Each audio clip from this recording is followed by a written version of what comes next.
अंगुलीमाल एक ऐसा राक्षस था, एक ऐसा व्यक्ति था जो लोगों की राइट हैंड की उंगली काटता था और उसकी माला गले में बांधता था। अंगुलीमाल एक तक्षशिला में जाकर एजुकेशन लेना चाहता था, पढ़ना चाहता था, लेकिन वहाँ के जो स्टूडेंट थे वो अंगुलीमाल को उतना अच्छा नहीं मानते थे।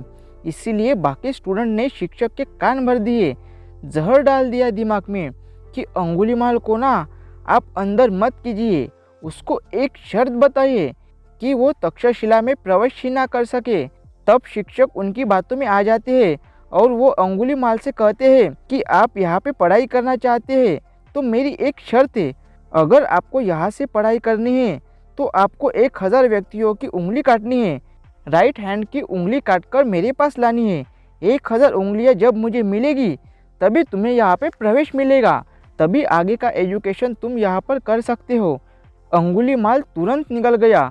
अब कोई दूसरा व्यक्ति होता तो कहता जाने दो, ऐसा क्या एजुकेशन लेना जिसमें लोगों की उंगलियां काटनी पड़े, लेकिन उसने हार नहीं मानी, वो तुरंत निकला। इस मिशन को पूरा करने में अंगुलीमाल क्रूर डाकू बन गया, जिसने कई लोगों की हत्या कर दी और पूरे गांव को पलायन करने के लिए मजबूर किया। उसकी दरिंदगी इतनी थी कि वह राहगीरों को मारकर उनकी उंगलियां काट देता था, फिर माला बनाकर पहनता था। इसी के वजह से अंगुलीमाल को डाकू कहते थे। अंगुलीमाल के इलाके में बहुत खौफ था। एक बार गौतम बुद्ध अपने शिष्यों के साथ उस राज्य में विहार कर रहे थे। वह एक गांव में पहुंचे और रात्रि विश्राम किया। वहां के लोगों में एक खौफ था। जब बुद्ध ने उनसे पूछा, डरने की वजह पूछी, उन्होंने कहा कि हमारे आसपास जंगल में एक अंगुलीमाल नाम का खूंखार डाकू रहता है। वह बहुत बेरहमी से लोगों की उंगलियां काटकर उसकी माला पहनता है। अभी वह बहुत सारे लोगों की उंगलियां काट चुका है। फिर बुद्ध ने कहा कि वह उस खूंखार अंगुलीमाल डाकू से मिलना चाहते हैं, लेकिन तब लोगों ने बुद्ध को उनके पास जाने से मना किया। लोगों ने कहा कि उनके सामने जो भी आता है उसे वो छोड़ता नहीं, आप क्यों अपनी जान जोखिम में डाल रहे हैं। लेकिन बुद्ध ने कहा कि वह उस डाकू से जरूर मिलेंगे। बुद्ध की यह जिद देखकर उनके शिष्य भी भयभीत हो गए। फिर अगले दिन गौतम बुद्ध जंगल की तरफ निकल गए। गांव वालों ने उन्हें बहुत रोका पर वो नहीं माने। बुद्ध को आते देख अंगुलीमाल हाथों में तलवार लेकर खड़ा हो गया, पर बुद्ध उसकी गुफा के सामने से निकल गए। उन्होंने पलट कर भी नहीं देखा। अंगुलीमाल उनके पीछे दौड़ा, पर वो बुद्ध को नहीं पकड़ पा रहे थे।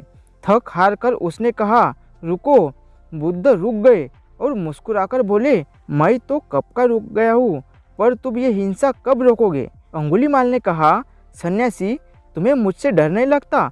सारा मदन मुझसे डरता है। मैं इस राज्य का सबसे शक्तिशाली व्यक्ति हूँ।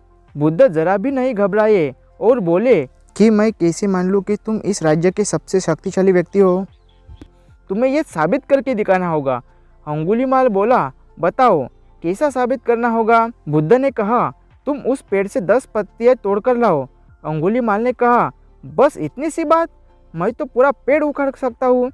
अंगुलीमाल ने 10 पत्तियां तोड़कर ला दी। बुद्ध ने कहा, अब इन पत्तियों को वापस जाकर लगा दो।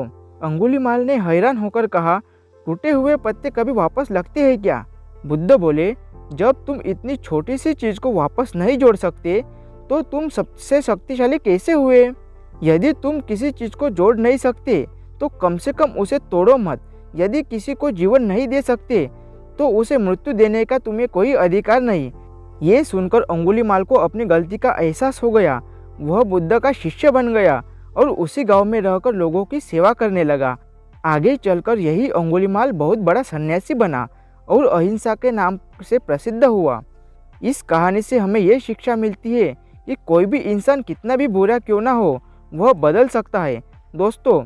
और हम सब में छोटे बड़े रूप में कोई ना कोई बुराई ज़रूर है। ज़रूरत बस इस बात की है कि हम अपने अंदर की बुराइयों को पहचानें और उन्हें ख़त्म करें।